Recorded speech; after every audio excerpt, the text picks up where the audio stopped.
Greg, it's the first time at least I've had a chance to talk to you since you got the new defender in. Can you talk a little bit about Kentare, what you know about him, and what he's going to bring to the team? Yeah, he's a left-footed left center back. Lots of experience. Just turned 39. Has played between League Two and League One in France. Moroccan national team. Very knows the game very well. Reads the game well. He's been a captain of many of his teams.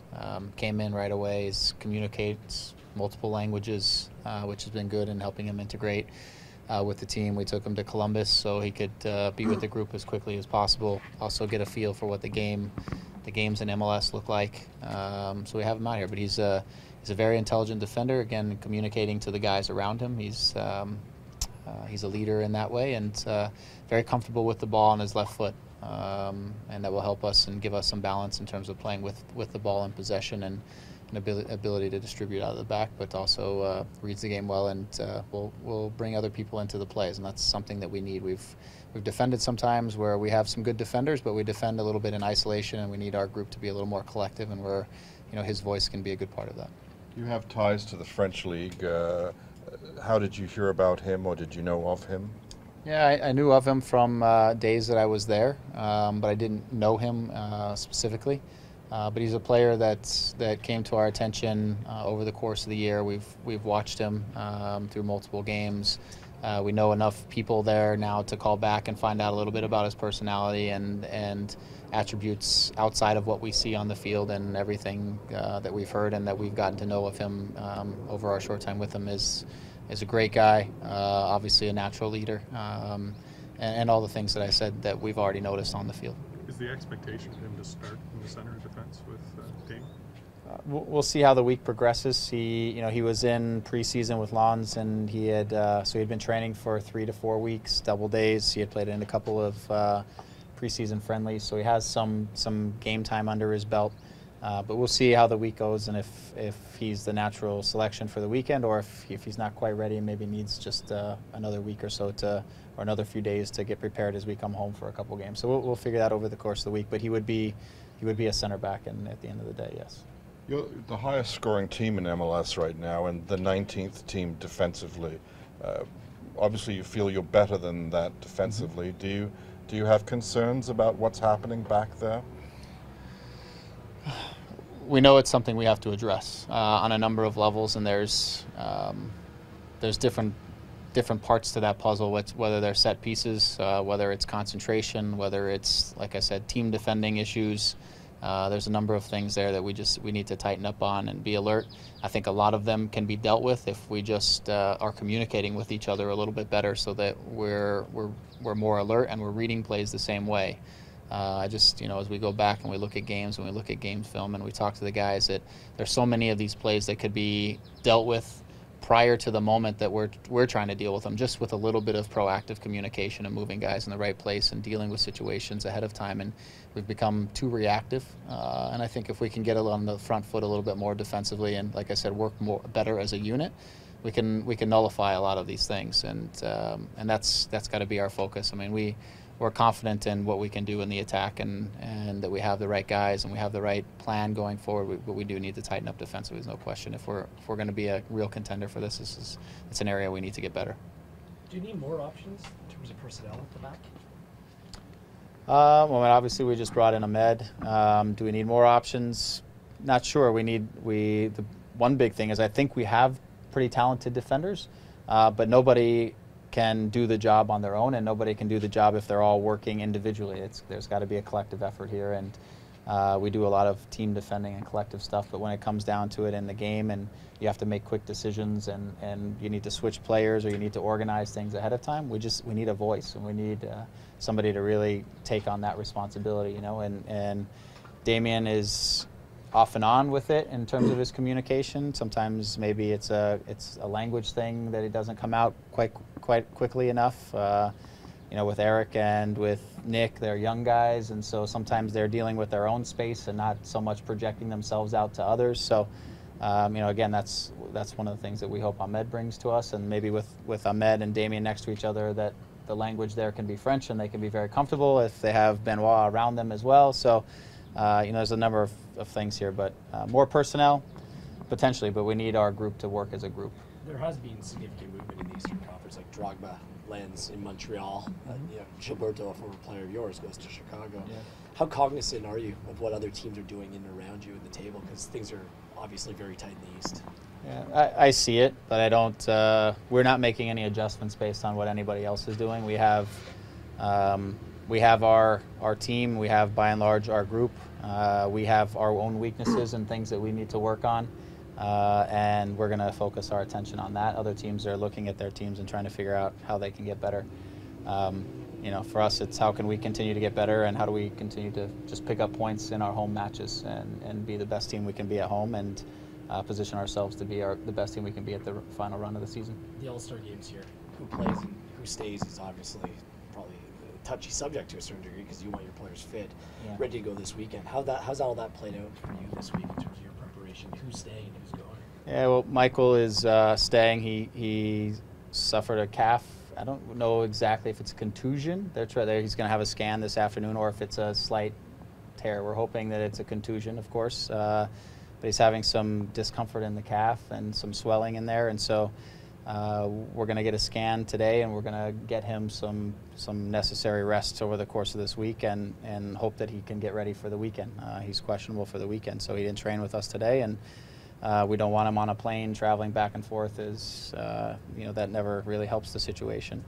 Sebastian is going to go, and he'll be evaluated when he gets there by the medical team that's there. He's obviously, we've managed him for a number of weeks now with this heel bruise that he has, and so for us, during the early parts of weeks, he's usually in the pool and doing things that are non-weight bearing, so that he's not banging on that. So, that's where we are for now until anything else changes. That's what we have in terms of our representation. You couldn't find a calf contusion for him? I could give him one, but then I would get in trouble. But no, it's for him. It is truly about it's about managing this week to week with him and this heel bruise. And we play 3 games next week, and we know we're going to be pounding. He's going to be pounding if he can remain available for us. So. But he's going to be there, and he deserves to be there, and I'm happy for him. He'll get to see what this is all about. Is there value in the All-Star game? There's value, I think, for the league in the All-Star game. I don't know if there's value for the players in the All-Star game. This is a really busy schedule, and our international guys, some of them, Michael, is just coming off of Gold Cup that just ended, which was a lot of travel and a lot of games, and the timing is difficult for everybody across the league. But it's an important event for the league and for the sponsors, and it's a North American pastime to have an All-Star game, so all of that is understood. It's a grueling time period right now for all the players. Greg, you have a new formation. Is that one that you continue you plan to continue using? Is that the number 1 formation now? No, not necessarily. It was it's something that, like I said, through the course of a season, I think you want to be able to adapt, be able to look at our players and look at other teams, and never be overly predictable in what you want to do all the time, but see what different things fit for us. And I said going into that game, it's a system that we've used sometimes to lock down wins late in games. We decided to start with it. We thought it might be a good matchup for Columbus in particular. At times it was. At times we got a little stretched out. You could see we were feeling it out, at least in the first half, where we were getting a little stretched out chasing things. But it's not something that we intend to use week in and week out. But we know we have it in our arsenal. We know there's a few things we need to tighten up with it, but we know we can use it if we feel it's the appropriate thing to get us a result on a given match or at a given time in a match. And that's what it's about. Again, our focus is continue to evolve as a team, and we know we've got to get points at home. And we had this game this weekend where we could try one more thing maybe before we hit that stretch. And how do you view that game on the weekend? I would imagine half of you would be cheering and half of you would be pulling your hair out at what happened in that game. It was a crazy game. It was wide open. There was some moments where I thought, out of our shape and out of the positions that we were in and what we were trying to do with them, we were very successful. We won a lot of balls in very good spots. But there was also times where I thought we looked a little uncomfortable. You could tell it was something a little bit new to the group, where there was a little bit of uncertainty, where we were getting stretched out. And the result, it ended up being I was a little disappointed at halftime that we were down 2 goals, but I thought we had created enough chances to get ourselves back in the game. really disappointed that we gave up a goal immediately out of the halftime talk, but then very proud of the guys to keep battling at 3-0 down and to get themselves back in the game. So, yeah, I mean, that was the emotions of the day. So we know we can attack. We know we can create chances. It's for us, it is about being a little more stable and secure on the defending side. You talk about the evolution of the team, and the All-Star break is seen as the halfway point. You look at the standings right now, all 3 Canadian teams are in the playoffs. How important is this second half going to be? Obviously, because the playoff race is going to be so tight, it's probably going to come right down to it.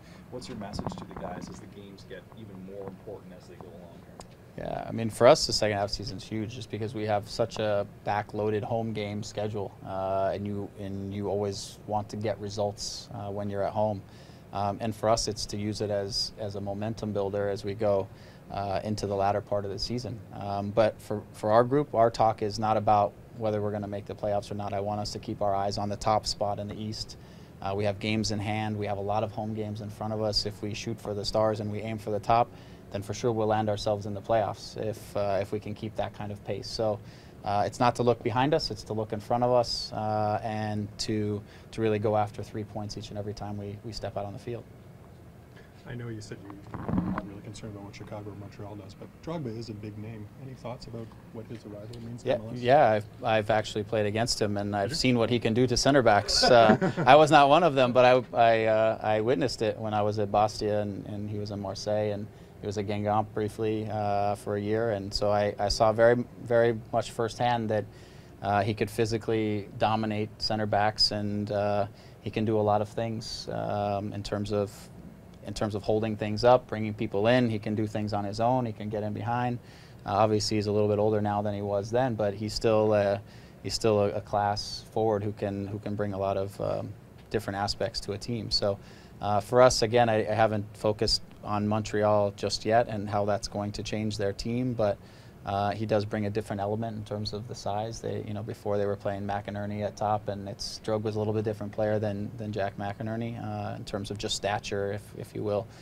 So it does make them a different team, but I haven't focused on him, but I think it's a good signing for the league, and we'll see ultimately what form he comes into and how he adapts to Major League Soccer, because it's as we've seen by a lot of players, it's not straightforward just from one league to another that they really catch on right away. But obviously, he brings a load of experience and some quality to their team. We'll take one more for Greg. So Bradley is questionable for Saturday then? Is that fair to say? Yeah, he's questionable. We really have to see how the scan comes out today. And would you sort of hold back Josie possibly just because it's turf and? Yeah, Josie's just, for us, it's weak. We're just trying to progress him. He feels great, and as long as he continues to feel great, we kind of want to push his game minutes and continue to push his game fitness and get him, integrated a little more and doing a little bit more of that work during match work. Because no matter what fitness we do, it's different than a game until you really get into the game and get 90 minutes on your belt. And it was good for him to get a long game in this weekend, and obviously we have 3 games next week, and we'll have to manage our guys accordingly, knowing that 2 of those are at home. Sorry, in Ashton, what's his? He is working his way back. He didn't train with us today, but he's feeling much better, and I don't know his program yet for the week, but I would say he's questionable for the week. Okay. Thank you.